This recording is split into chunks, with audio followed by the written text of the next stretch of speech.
Nice.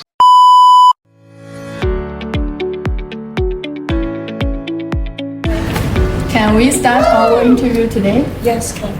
Okay. So for the first question, could you briefly introduce your breast chicken rice restaurant? Yes, sure. My shop name is AYAM, and you can also call him Yellow Breast Chicken. And we start from last year, around December. And the number of the branches, now we don't have the branches, but next year we are trying to open one shop. And as for the employees go, you see our chef is from China, and other staff is from other country, maybe Bangladesh, maybe Pakistan, or maybe other Muslim countries. Okay, thank you.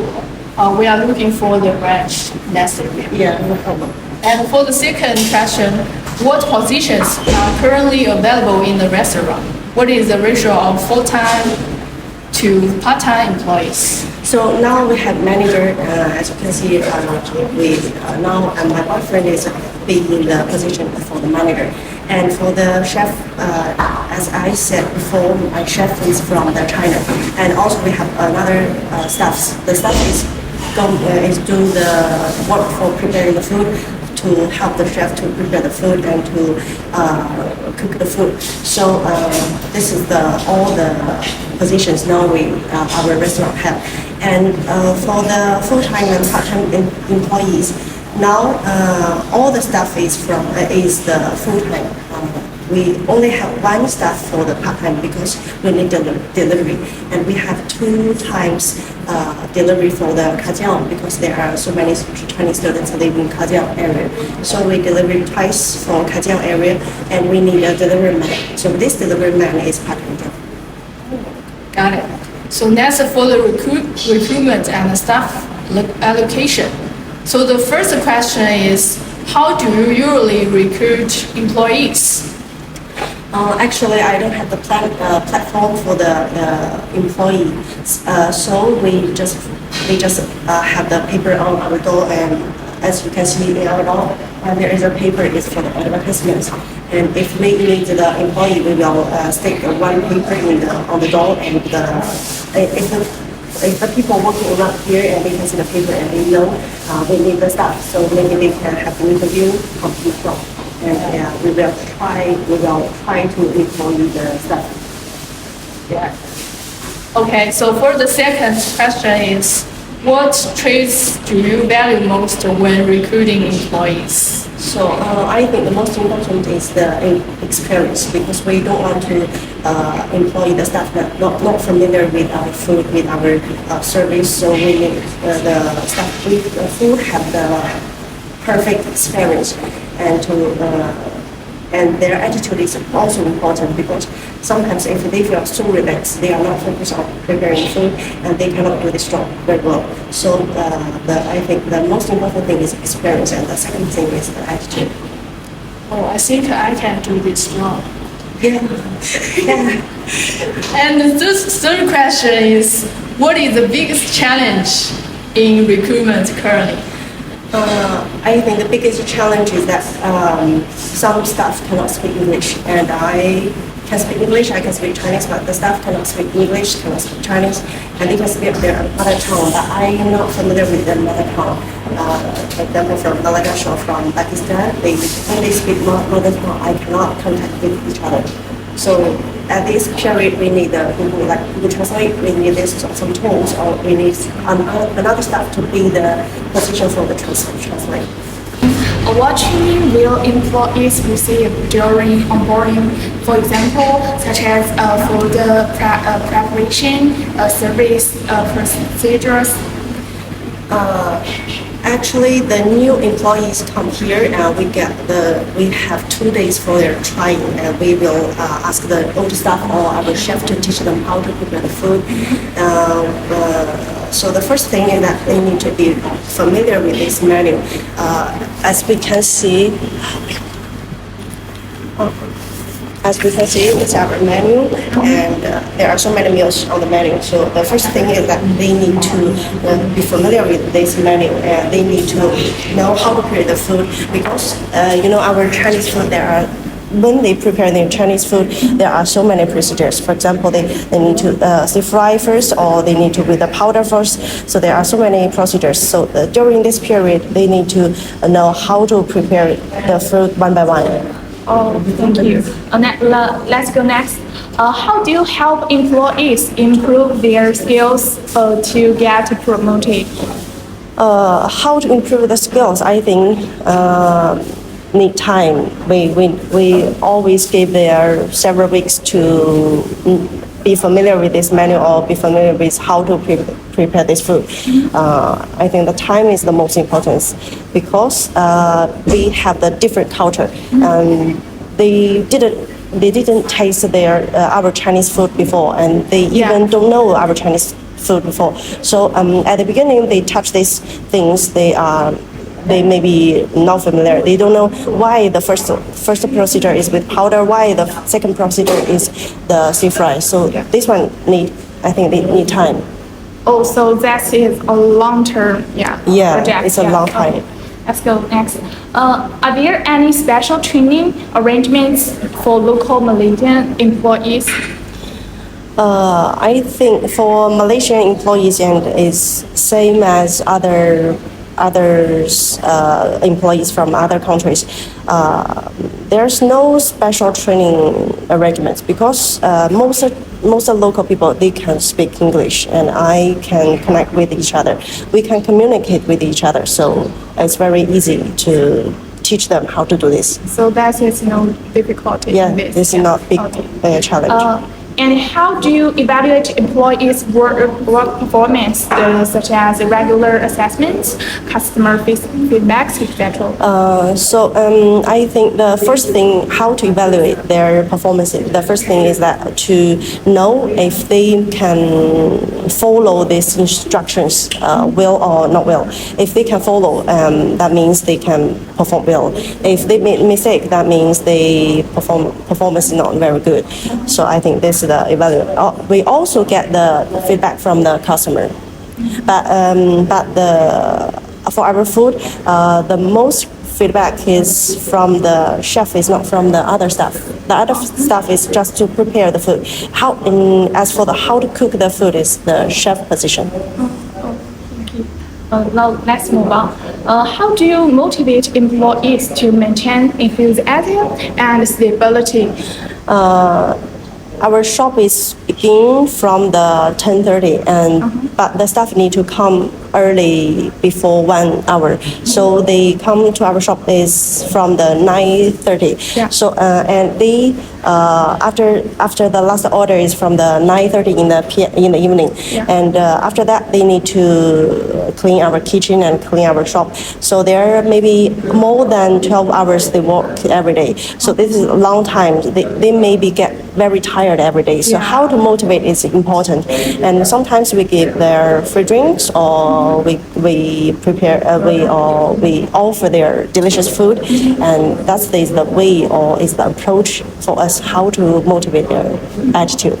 Oh, thank you. So that's a good way to motivate employees.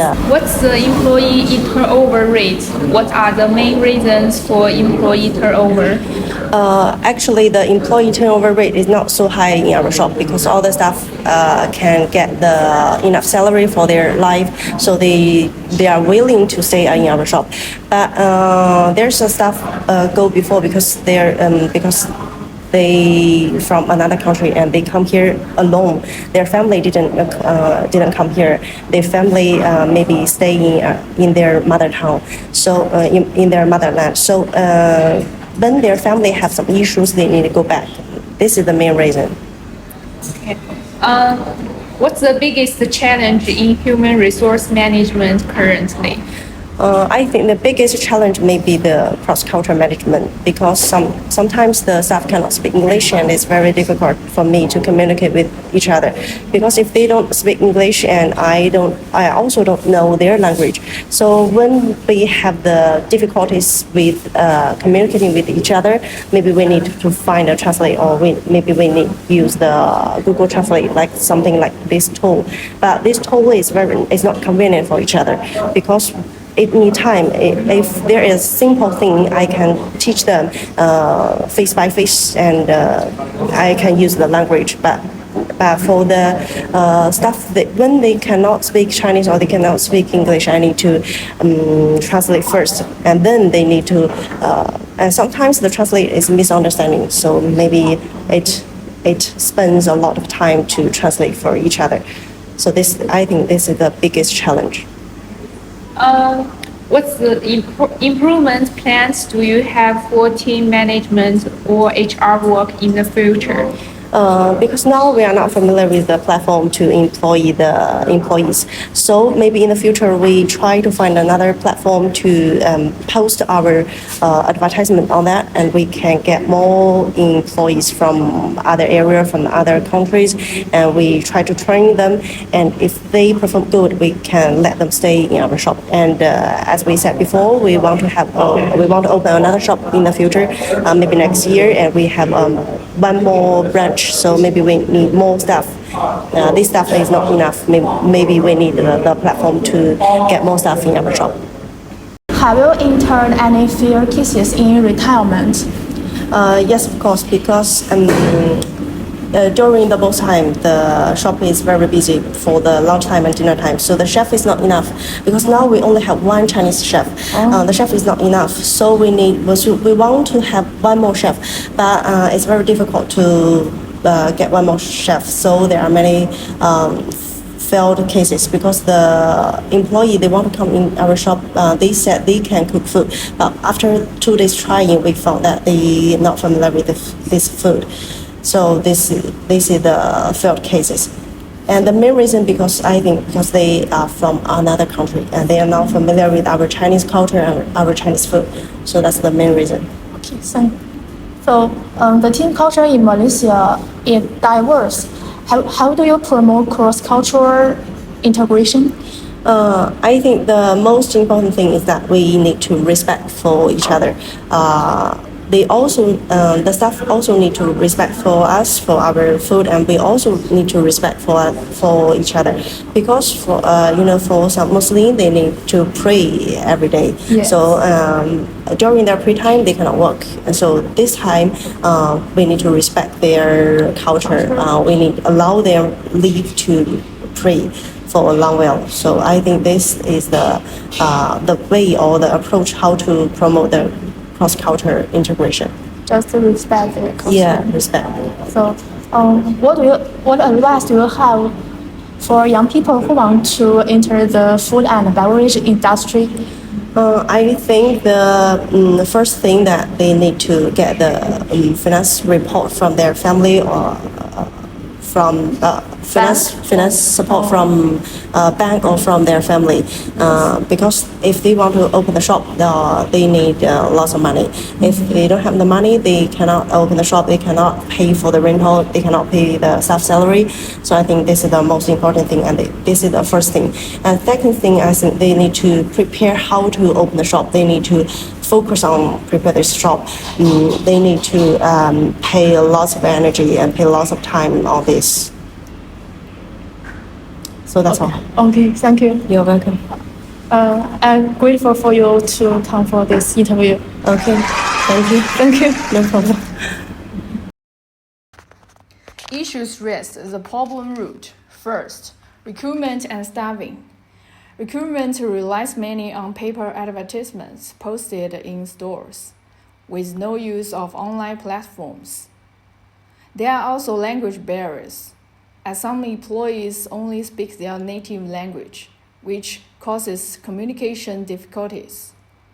In addition, recruitment screening is ineffective. Some employees who claim to be experienced are actually unfamiliar with Chinese cooking process. Second, performance evaluation. The evaluation methods are relatively simple and focus mainly on procedure, compliance, and error rates. There is also insufficient feedback as the company lacks systematic evaluation forms and regular performance reviews.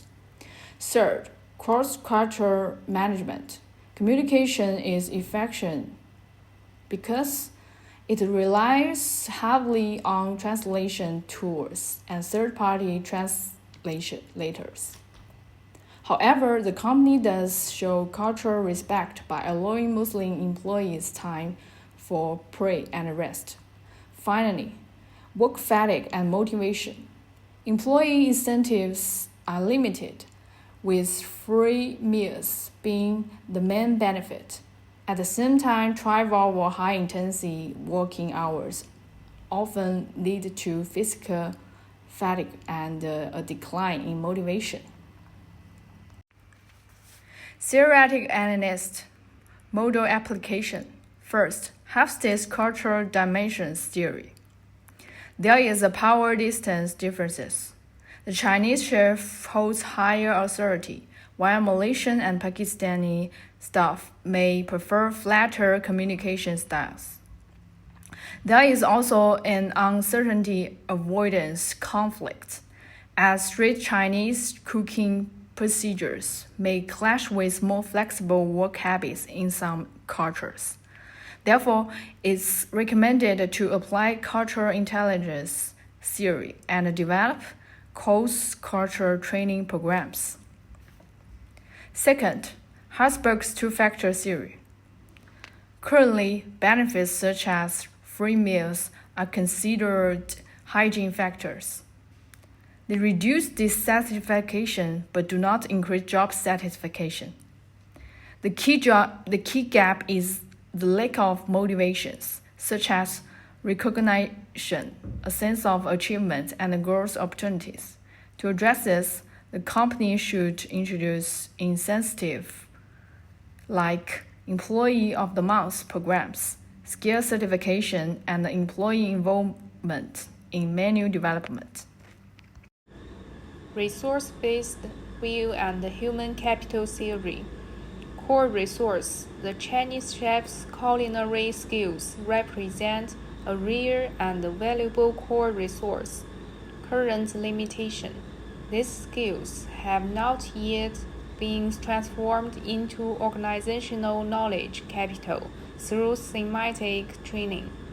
Recommendation: develop standard cooking procedures and training systems to instantiate individual skills as organizational strengths. Expand recruitment channels. Register and utilize mainstream Malaysian recruitment platforms and also post information on social media to broaden talent sources. Streamline training procedures. Compile an illustrated bilingual Chinese and English basic Chinese cooking process menu to shorten the basic training cycle for new employees to 1 week. Implement multi-source performance evaluation. Introduce a simplified version of the balanced scorecard and conduct comprehensive evaluation quarterly based on customer feedback, peer reviews, and supervisor ratings. Conduct cross-cultural integration projects. Organize team cultural exchange activities quarterly, encouraging employees to share cultural backgrounds to enhance understanding.